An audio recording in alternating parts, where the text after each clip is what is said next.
Hello दोस्तों, आज हम शुरू करते हैं राज कॉमिक्स विषांक विध्वंस।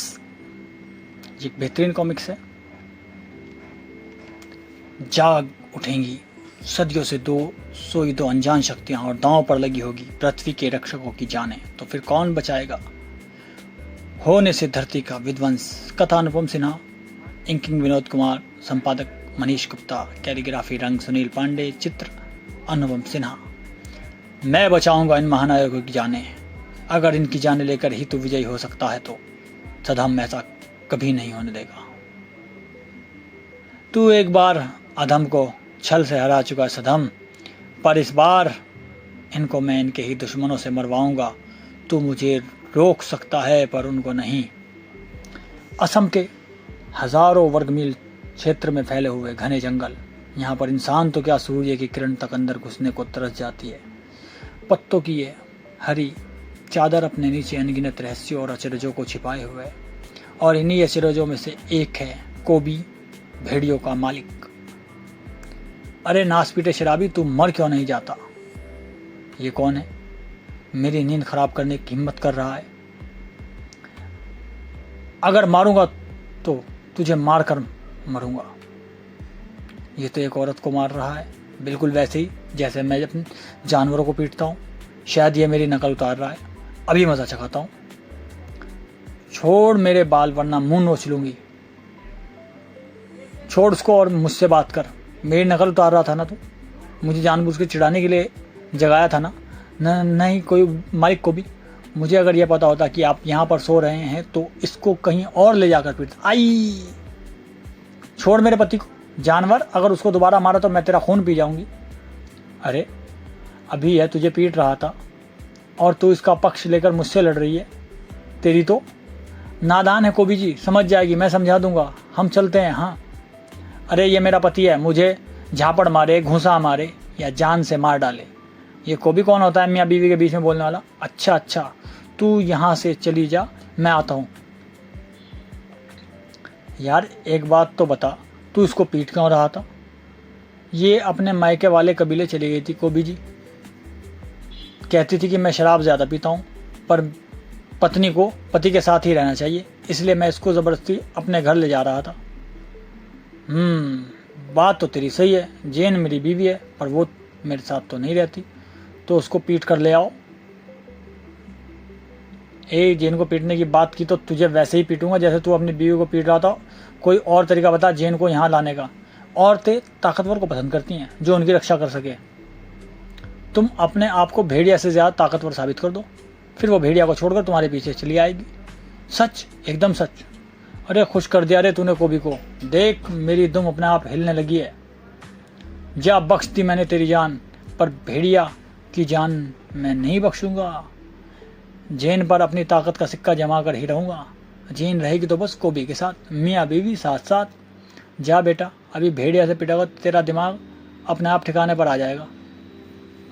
बेचारा कोबी एक शराबी जंगली की बातों को सच मानकर पहुंच गया जेन को अपनी ताकत दिखाने। जेन, कोबी ये तुम क्या कर रहे हो? गेंडों के साथ जंगलिंग क्यों कर रहे हो? तुमको अपनी ताकत दिखा रहा हूं, मैं भेड़िया से ज्यादा ताकतवर हूं, इसलिए तुम मेरे साथ चलकर रहो। तभी एक गेंडा बिदक गया और कोबी को घायल करने के साथ साथ जेन की तरफ लपक पड़ा। कोबी के पास जेन तक पहुंचने का वक्त नहीं था, लेकिन जेन की किस्मत में अभी मौत नहीं लिखी थी। हट दूर जेन से, और तू भी भाग जा यहां से। कोबी पर जाने से पहले एक बात सुन ले, आइंदा अगर तूने जेन को ऐसा खतरनाक खेल दिखाकर प्रभावित करने की कोशिश की तो तेरा भी इस गेंडे जैसा ही हाल करूंगा। जेन को तो तूने बहका रखा है भेड़िया, और अब गेंडे को घूंसे से बेहोश करने का जो काम मैं करने वाला था वो तूने करके मेरे काम में टांग अड़ा दी। और अब जो घूंसा मैं गेंडे को मारने वाला था वो अब धम तू खाएगा। रुको, तुम दोनों फिर से लड़ पड़े। आज फैसला हो ही जाने दो जेन, तुमको भी पता चल जाएगा कि ज़्यादा ताकतवर कौन है, फिर तुम उसी के साथ यानी मेरे साथ रहना। कोबी और भेड़िया का युद्ध हमेशा की ही तरह घमासान हो रहा था, और हमेशा की ही तरह भेड़िया कोबी पर भारी पड़ रहा था। पहले अपनी पशुओं जैसी प्रवृत्ति छोड़ को भी, फिर इंसानों को साथ रखने की सोचना। को भी तो है ही पशु, भेड़ियों का मालिक, फिर मैं अपनी प्रवृत्ति भला कैसे छोड़ सकता हूँ? चल, तुझे फाड़ने के बाद मैं ये प्रवृत्ति छोड़ दूंगा। मंजूर है तो बोल। मंजूर है, बस तू मुझको फाड़ कर दिखा। आई, अपने नाखून में भला क्यों गंदे करूं? भेड़िया कोबी की पुकार पर भेड़ियों की फौज दौड़ती चली। ओह, कोबी इस बार सचमुच पागल हो गया, मुझ पर भेड़िया छोड़ रहा है। ये तो सचमुच मुझको फाड़ डालेगी। इतने सारे भेड़ियों से मैं एक साथ नहीं लड़ सकता। फिलहाल लड़ने से अच्छा बचाव है। फिलहाल तो यह पेड़ मेरी जान बचा सकता है। इस पर तो मैं चढ़ सकता हूँ, लेकिन भेड़िया फौज नहीं चढ़ सकती। हाँ हाँ हाँ हाँ, तुझे भागता हुआ देखकर मज़ा तो आ रहा है, लेकिन मेरे भेड़िए भूखे रह जाएंगे। तुझे इनके सामने परोसना तो पड़ेगा ही। और भेड़िया को मजबूरन उतर नीचे, उतर, वरना इतनी ऊपर से गिरकर तो तू वैसे ही चूर चूर हो जाएगा। मेरे भेड़िए तेरी हड्डियाँ कैसे चबाएंगे? कोई शक्तिशाली भुजाओं ने उस मोटे पेड़ को जड़ से उखाड़ दिया और भेड़िया को मजबूरन नीचे उतरना पड़ा। अब तो भागना ही पड़ेगा। पीछा करो और फाड़ डालो इसको, छोड़ना मत इस कमीने को, वरना मैं तुमको नहीं छोड़ूंगा। जिंदगी और मौत की इस दौड़ में किसी का भी ध्यान उस गड्ढे की तरफ नहीं गया था जो उस विशाल पेड़ के जड़ समेत उखड़ने से बन गया। 6-7 फीट गहरे गड्ढे के तल में पत्थरों द्वारा बना एक निर्माण साफ नजर आ रहा था। अब पेड़ के बाद पत्थरों के हिलने की बारी थी, क्योंकि यह घड़ी किसी के आज़ाद होने की घड़ी थी। ना जाने कितने युगों तक कैद रहा हूँ मैं। धोखे से, छल से कैद किया गया था मुझे, लेकिन अब मैं समय नहीं गंवाऊंगा। उसको दूसरा मौका नहीं दूंगा जिसने मुझको कैद किया था। उसको अधम के स्वतंत्र होने की सूचना मिलने से पहले ही नष्ट कर दूंगा। कहाँ है तू सधम, कहाँ है? पहले ही वहाँ अधम के स्वतंत्र होने का आवाज़ पहले ही वहाँ से हज़ारों किलोमीटर दूर महानगर में जा पहुँचा था। ओह, इतनी सदियों के बाद आखिर वह समय आ ही गया जिसकी मुझे प्रतीक्षा थी। इतने समय तक मैं मानवों के बीच में वेश बदल बदल कर सिर्फ इसलिए रहता रहा क्योंकि मुझे अधम के ज़मीन में दबने का सही स्थान नहीं पता था, वरना मैं उसको बहुत पहले ही समाप्त कर देता। खैर, तब नहीं तो अब सही। ए हट जा भाई, ब्रेक फेल हो गए हैं अपन की गाड़ी के। ओह, इतने युगों के बाद अधम को आभास मिलने से मैं सावधान हो गया था। तब भी अगर मैं अपने आप को छुपाने की कोशिश की थी तो रद्दा मारी जाएगी। इसको बचाने का एक ही रास्ता है कि मैं अपनी शक्तियों का प्रयोग करूं। ओह माय गॉड, अमेजिंग, ये आदमी तो उड़ रहा है। आप यहाँ से लिफ्ट द्वारा नीचे चली जाइएगा माँ जी। मुझे सदियों पुराना हिसाब चुकता करने के लिए तुरंत जाना होगा। तू मुझे सड़क पार करा रहा था या दुनिया पार करा रहा है? हैं? असम के जंगलों में सदम आ रहा है। इस बार ना जाने वह कौन सी चाल चलेगा। मुझे उसको वहीं पर रोकना होगा। धौंकनी, हा हा हा, तू मेरे बुलाने पर आने में पल भर की भी देर नहीं करता धौंकनी। जा, खत्म कर दे सदम को और अंत कर दे हमारे युगों पुराने युद्ध का। जा, तब तक मैं इन दोनों दिग्गजों का युद्ध देखता हूं जिनके कारण मैं आज़ाद हो पाया हूं। महानगर में अब मुझे इस रूप की कोई आवश्यकता नहीं है। मुझे अपने असली रूप में आ जाना चाहिए ताकि आदम मुझे देख भी सके और पहचान भी सके। लेकिन इससे पहले कि सदम महानगर की सीमा पार करता, तू कहीं नहीं जाएगा सदम। तेरी समाधि इसी स्थान पर, इसी युग और इसी काल में बनेगी और अभी बनेगी। धौंकनी, मुझे तेरे आने की कतई उम्मीद नहीं थी, पर तेरे यहाँ पर आने से यह ज़रूर पक्का हो गया कि अधम सचमुच जाग उठा है। असम के जंगलों में एक दूसरा खूनी युद्ध चल रहा था। ओफ, अब कैसे पीछा छुड़ाऊँ इन शैतानों से। अब तो इनके और मेरे बीच का फासला भी कम होता जा रहा है। ये खाई, लेकिन यह तो बहुत चौड़ी है, इसको तो कूदकर पार किया ही नहीं जा सकता। नहीं, मुझे यह खाई पार करनी ही होगी। अपनी दौड़ने की गति को और तेज़ करना होगा, और तेज़ और तेज़ और तेज़। हवा में लहरा गया भेड़िया का शरीर और उसके पीछे पीछे भेड़ियों की फौज भी खाई के ऊपर तैर गई। भेड़िया के हाथ तो खाई के दूसरे किनारे पर जम गए, लेकिन भेड़िए इतने खुशकिस्मत नहीं थे। गहरी खाई में भेड़ियों के शरीर गिरते चले गए। मेरे भेड़िए, मेरे सेवक तेरी वजह से मरे हैं। मेरे भेड़िए, तुझे मैं अब नहीं छोड़ूंगा, नहीं छोड़ूंगा। तू दुश्मन है मेरा। तूने जैन को मुझसे दूर कर दिया, फूजों को मुझसे छीन लिया, जंगल के जानवर तक मेरे खिलाफ कर दिए, और अब तू मेरे भेड़ियों को मारकर मेरी शक्ति को ख़त्म करना चाहता है। ऐसा नहीं होने दूंगा मैं। भेड़िया देव मदद। पहले गदा कोबी के हाथ में चमकी और फिर भेड़िया की आंखों के आगे तारे चमक उठे। मैं तेरे हाथों से गदा पहले भी गिरवा चुका हूं कोबी, और आज भी गिरवा दूंगा। पहले तू मेरे मर्म स्थलों पर प्रहार करके मेरी भुजाओं को बेजान कर देता था, पर इस बार ऐसा नहीं होगा। मैंने बालों से अपने मर्म स्थलों को ढक लिया है। अब तेरा प्रहार मेरी नसों को नहीं दबा पाएगा, लेकिन मैं तुझे ज़मीन में दबाकर ही जाऊंगा। इसमें इतनी अकल कहाँ से आ गई? अब कैसे बचाऊं अपनी जान? वाह, शैतानी शक्ति के आगे अच्छी शक्तियाँ टिक नहीं पा रही हैं।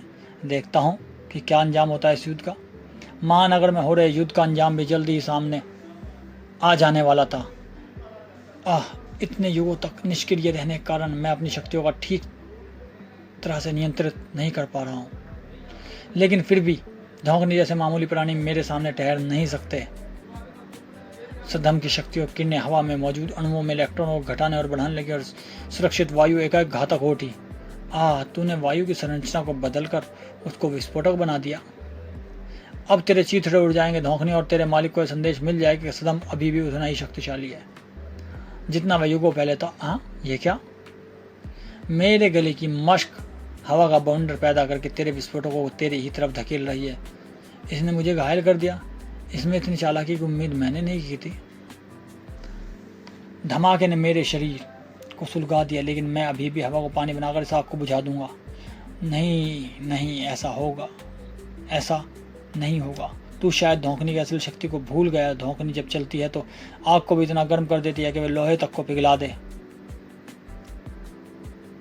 फिर तेरे युगों पुराने शरीर की क्या बिसात है। मेरी आग ही मेरा काल बनती जा रही है। ये जलन, ये पीड़ा। मैं वायु को जल में बदलने वाला मंत्र तक नहीं सोच पा रहा हूँ। तुझे मारना इतना आसान होगा, इसकी तो मैंने कल्पना तक नहीं की थी सदम। यहाँ पर कोई नहीं मरेगा। यह क्या? किसी प्रकार की मंद विषैली वायु ने सदम के शरीर पर आवरण चढ़ा दिया है, और उसका संपर्क वायुमंडल से कट गया। बिना वायु के अग्नि जल नहीं सकती। किसने छोड़ी है विषैली फुंकार? मैंने, यानी नागराज ने। नागराज नाम ही काफ़ी है तेरा काम बताने के लिए। तेरे अंदर नाग शक्तियाँ होनी चाहिए, पर यह तो बता कि तू मेरे हाथों से क्यों मरना चाहता है।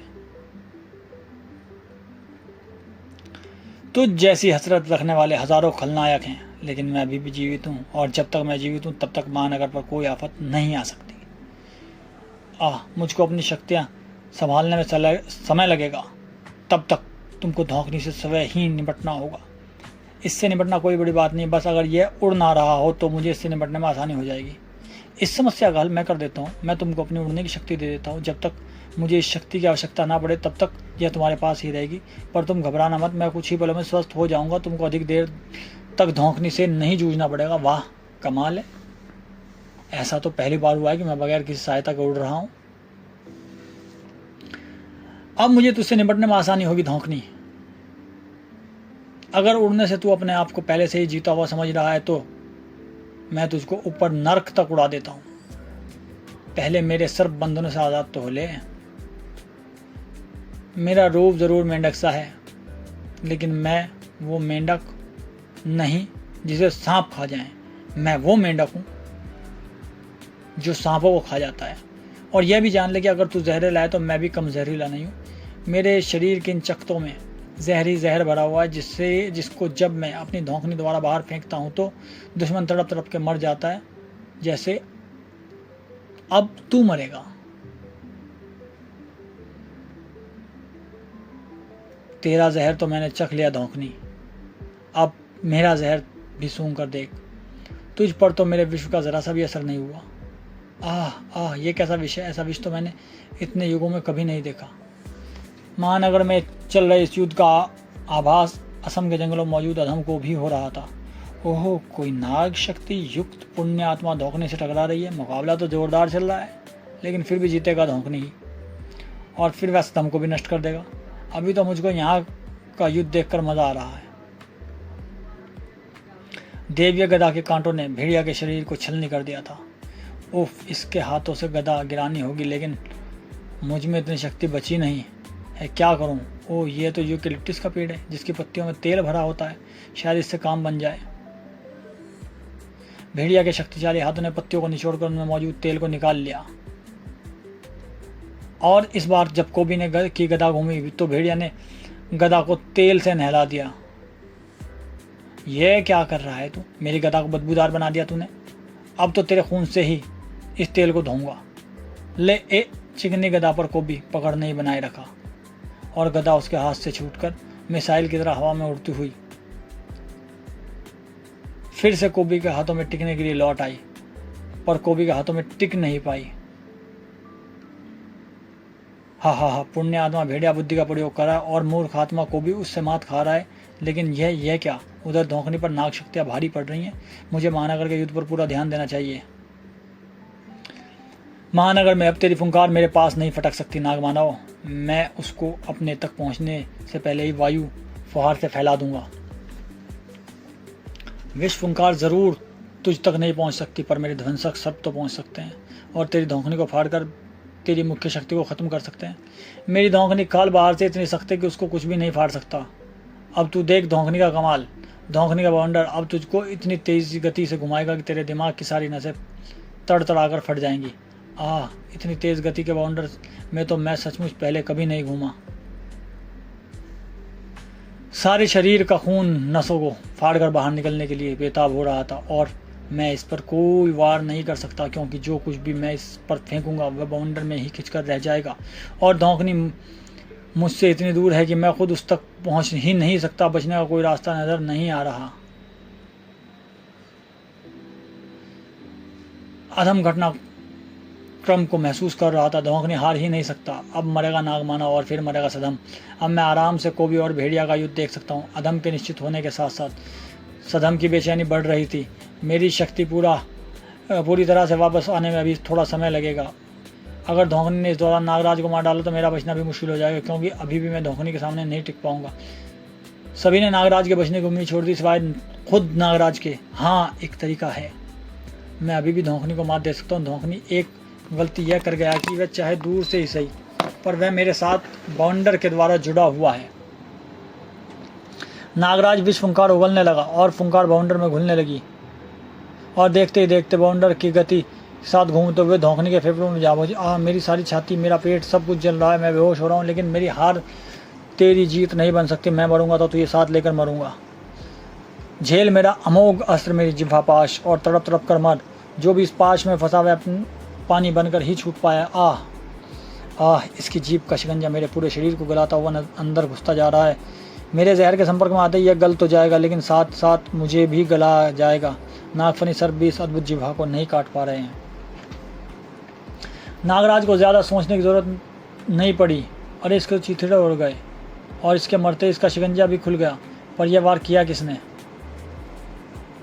मैंने। मेरी शक्तियाँ वापस आ चुकी हैं। मैं मदद के लिए तुम्हारा धन्यवाद करता हूँ। असम में अधम को इस घटना का तुरंत आभास हो गया। धौंकनी मारा गया। हालांकि उसको सदम ने मारा है, लेकिन वह ऐसा नागमानव के कारण ही कर पाया। उसको एक पुण्यात्मा मिल गया। उसके जैसे और भी हो सकते हैं। मुझे सदम से टक्कर लेने से पहले योजना बनानी पड़ेगी। योजना ऐसी होनी चाहिए ताकि सदम की शक्तियाँ नष्ट हो जाएं और मेरी शक्तियाँ बढ़ें। तभी मैं सदम से टक्कर ले सकता हूँ, उसको नष्ट कर पाऊंगा। इस युग में नागराज जैसे और भी शक्तिशाली पुण्यात्मा होंगे जिनकी मदद सदम को मिल सकती है। मुझे उनको ढूंढकर मारना होगा। हाँ, यही एकमात्र रास्ता है। लेकिन मुझे ऐसे शक्तिशाली पुण्यात्माओं की शक्तियों के बारे में कुछ भी नहीं पता। अगर मैं उनसे टकराया तो हो सकता है कि खुद ही हार जाऊं। फिर मैं ये काम कैसे करूं? यह भेड़िया पुण्यात्मा है और कोबी उससे लड़कर उसको मारना चाहता है। वह भेड़िया की शक्ति जानता है। बस मुझे ऐसे ही कुछ प्राणी ढूंढने होंगे जो भेड़िया से दुश्मनी रखते हों और उसकी शक्तियाँ जानते हों। फिर वे सब कोबी के साथ मिलकर भेड़िया को मार देंगे। हाँ, यही करता हूँ। अगर यह प्रयोग सफल हो गया तो मैं उन सभी शक्तिशाली पुण्यात्माओं की जान ले लूँगा जिनसे मैं सदम को कमज़ोर और अपने आप को शक्तिशाली बना सकूँ। फिर मुकाबला होगा अधम और सदम का। अभी ढूंढता हूँ ऐसे खलनायकों को। भेड़िया के दुश्मन अवश्य ही भेड़िया के आसपास ही होंगे। हाँ, मिल गए मुझे ऐसे प्राणी। ओह, अब तो यह मेरी गदा पकड़ से फिसलती जा रही है। तनतना और एल्फांटो पेड़ पर आराम कर रहे थे। तन्ना एकाएक चौंक उठा। कौन हो तुम? तुमको पहले इस जंगल में कभी नहीं देखा। काम की बात सुनो, अगर भेड़िया को मारना चाहते हो तुरंत मेरे साथ चलो। भेड़िया शेर है, कोई मेमना नहीं कि चलूं और उसको मार दूं। यह अपने अकेले के बस की बात नहीं है। तुम अकेले नहीं हो, कोई भी पहले ही भेड़िया से लड़ रहा है और एल्फांटो भी इस काम में तुम्हारी मदद करेगा। एल्फांटो? तब तो बात बन जाएगी। चलो बात बताओ, कहाँ पर है भेड़िया? और कुछ ही पलों के बाद तन्ना, एल्फांटो, तुम दोनों कहाँ से आ गए? किसी ने बुलाया और हम तेरी 13वीं मनाने आ गए। तुमसे मैं तब टकराया था जब तुम और कोबी एक थे। इस बार तो तू आधा हो गया और फिर मेरे सामने भला क्या टिकेगा? भेड़िया घिर चुका था और उसको बचा सकने वाला एकमात्र शख्स वहाँ से दूर बातचीत में व्यस्त था। यह सब क्या हो रहा है? कौन था धौंकने और कौन हो तुम? इतनी अद्भुत शक्तियाँ रखते हो कि अपनी शक्ति किसी और को भी दे सकते हो। ये अद्भुत शक्तियाँ तुमको कहाँ से मिली? महर्षियों ने दी हैं और एक ख़ास काम के लिए दी हैं। किसी को नष्ट करने के लिए दी हैं। उसी को नष्ट करने के लिए जिसने मुझको नष्ट करने के लिए धौंकनी को भेजा था। महापाप शक्ति अधम ने। युगों के बाद फिर से शुरू हुआ हमारा युद्ध। युगों बाद मैं कुछ समझा नहीं। यह रहस्य जानने वाले इस युग के तुम पहले मानव होंगे। महाभारत के युद्ध के बाद कुछ ऋषियों ने उस महाविनाशकार युद्ध के कारण जानने की कोशिश की कि आखिर वह कौन सी शक्ति थी जिसने कौरवों को अपने ही भाइयों के प्रति विश्वासघात करने को मजबूर कर दिया। युधिष्ठिर जैसे धर्मात्मा को जुआ खेलने और द्रौपदी को दांव पर लगाने के लिए प्रेरित किया। भीष्म जैसे प्रतापी को भी युद्ध रोकने नहीं दिया। बहुत सारे प्रश्न थे परंतु उत्तर उस यज्ञ के पश्चात मिला जो कि महर्षियों ने किया था। इस युद्ध का कारण था पाप का बीज, अदृश्य शक्ति अधम।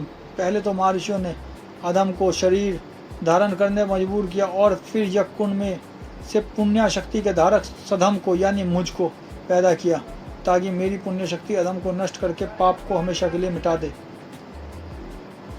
अधम अपनी मृत्यु का आभास होते ही भागने लगा, लेकिन मैंने उसका पीछा नहीं छोड़ा और फिर वह कई वर्षों के बाद उसको उस स्थान पर जा दबोचा जिसको वर्तमान युग में असम का जंगल कहते हैं।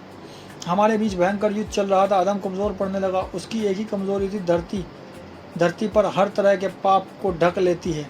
उसको ज़मीन के नीचे दबकर कम से कम उसकी पाप शक्तियों को ख़त्म किया जा सकता, दबाकर कम से कम उसकी पाप शक्तियों को कम किया जा सकता था। मैंने वही किया। अधम का ध्यान बटाकर उसको एक पहले से ही बनाए गए गहरे गड्ढे में गिरा दिया। परंतु इससे पहले कि मैं गड्ढे में मिट्टी भरकर उसको मारने का प्रयत्न करता, अचानक एक भीषण भूकंप आया। बहुत देर तक ज़मीन कपकपाती रही। बड़े बड़े पेड़ जड़ से उखड़कर गिर गए। कहीं पर ज़मीन दबती चली गई और कहीं पर बड़े बड़े टीले नजर आए। आसपास के पत्थर के बने मकान ज़मीन में दब गए और जब भूकंप रुका तो चारों तरफ का नक्शा बदल गया। यह जान पाना असंभव था कि अधम किस स्थान पर दबा है, लेकिन बगैर उसको मारे मेरा काम समाप्त भी नहीं होना था। तो मैंने अधम के मिलने तक पृथ्वी पर ही रहने का निश्चय कर लिया।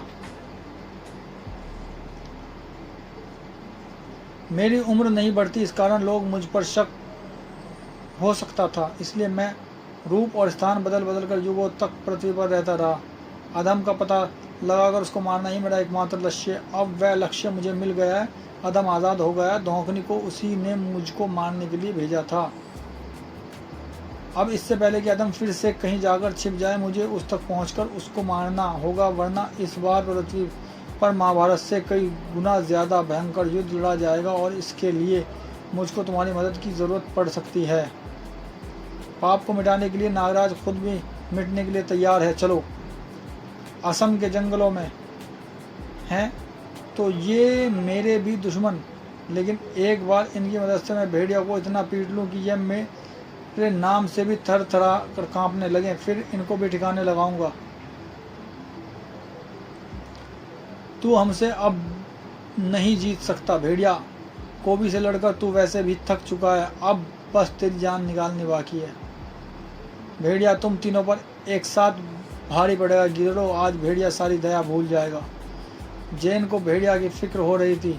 फूजो बाबा जल्दी चलो। कोबी और भेड़िया फिर लड़ पड़े। घबराती क्यों हो, वे तो पहले भी कई बार लड़ चुके हैं। इस बार बात कुछ और है बाबा, इस बार तो उन दोनों ने मौत से फैसला करने की ठान ली है। ओह चलो मैं चलता हूँ। भेड़िया सचमुच तीनों पर भारी पड़ रहा था। हाँ तूने मुझे गदा के कांटों पर गिराया, पर कोई बात नहीं, मेरे रबड़ के शरीर में छेद तुरंत भर जाते हैं। छेद भरे या नहीं, इस दर्द से तू अपना शिकंजा खोलने पर मजबूर हो जाएगा। अब मैं तुझे बताऊंगा कि रबड़ के बदन से क्या क्या किया जा सकता है। रबड़ से बच्चे और बड़े पेंसिल की लाइनें मिटाते हैं ऐसे। अरे रबड़ के गद्दों पर कुश्ती लड़ी जाती है ताकि चोट ना लगे ऐसे। मार डाला रे, लेकिन मुझे रबड़ बैंड में गांठें लगाने की आदत है ऐसे और ऐसे। ओह तूने तो मेरे बदन को धोबी की गठरी बना दिया। हाय, तंतना को हराने से तू जीत नहीं गया भेड़िया। एल्फांटो अभी हारा नहीं है। कुचल कर तोड़ डालूंगा मैं तेरा सिर। तू कुछ करता क्यों नहीं कोबी, हम ही अकेले पिट रहे हैं, पिटे जा रहे हैं। मैं गदा से लड़ता हूँ और भेड़िया ने गदा को इतना चिकना बना दिया कि मैं इसे उठा ही नहीं पा रहा हूँ। सर तो मैं तेरा तोड़ूंगा एल्फांटो। और फिर एक योजना है मेरे पास। भेड़िया को सिर्फ गदा से मारा जा सकता है, पर गदा तो तुम उठा नहीं पा रहे हो। उठाने की ज़रूरत भी नहीं है, तुम सिर्फ भेड़िया का ध्यान बढ़ाओ, बाकी मुझ पर छोड़ दो। ये तीनों मिलकर भी भेड़िया से जीत नहीं पाएंगे। इनकी पिलपिली खोपड़ियों में अपनी योजना भरनी पड़ेगी। एल्फांटो भेड़िया से भिड़ गया। पता नहीं कोबी मूर्ख ने ऐसा कौन सा तरीका सोचा जिसमें वार करेगा वो और मार खाऊंगा मैं। यह था अदम द्वारा कोबी के दिमाग में भरा गया आइडिया। आई और मत खींच कोबी, वरना मैं टूट जाऊंगा। खींचूंगा नहीं तो गदा को तीर की तरह छोड़ने की शक्ति कहाँ से आएगी। मैं गदा को हत्थे से नहीं उठा पा रहा हूँ, पर गोली की तरफ से तो उठा ही सकता हूँ। और मैं उसको गुलेल में फंसे पत्थर की तरफ छोड़ भी सकता हूँ। निशाना सच्चा था। भेड़िया का शरीर यह वार नहीं सह पाया, वह बेहोश हो गया है। भेड़िया अब यह मेरी शक्ति का प्रतिरोध कर ही नहीं सकता। इसकी जान निकालने का यही सुनहरा अवसर है। अदम की रहस्यमय शक्तियां भेड़िया के प्राण खींचती चली गईं।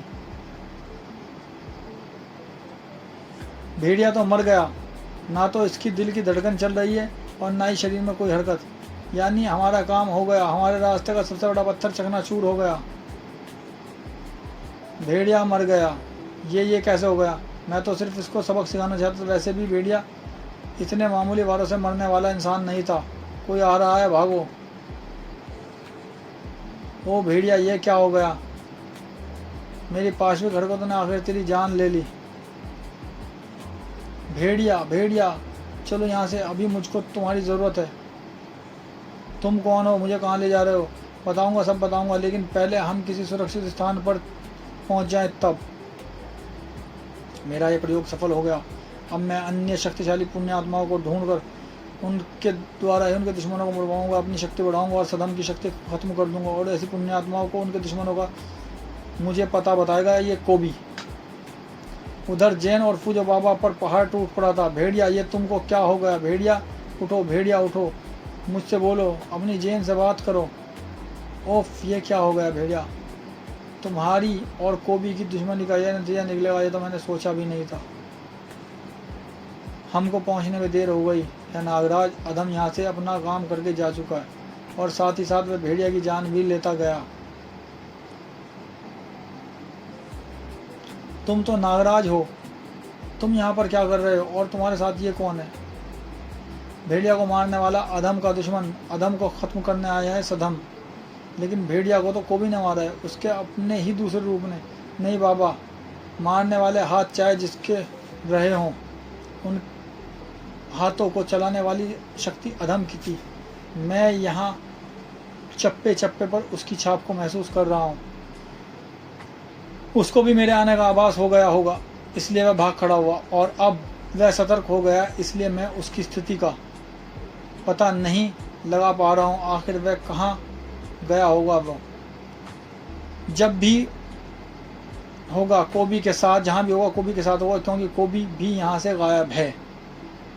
और माय फ्रेंड, अब ये इसका आगे का हिस्सा नेक्स्ट वीडियो में आपको मिलेगा। प्लीज़ चैनल सब्सक्राइब करें और वीडियो को लाइक शेयर कमेंट्स करें। आपको अगर अच्छी लगी हो तो बताएं, इसका मैं दूसरा पार्ट भी अपलोड कर दूँगा।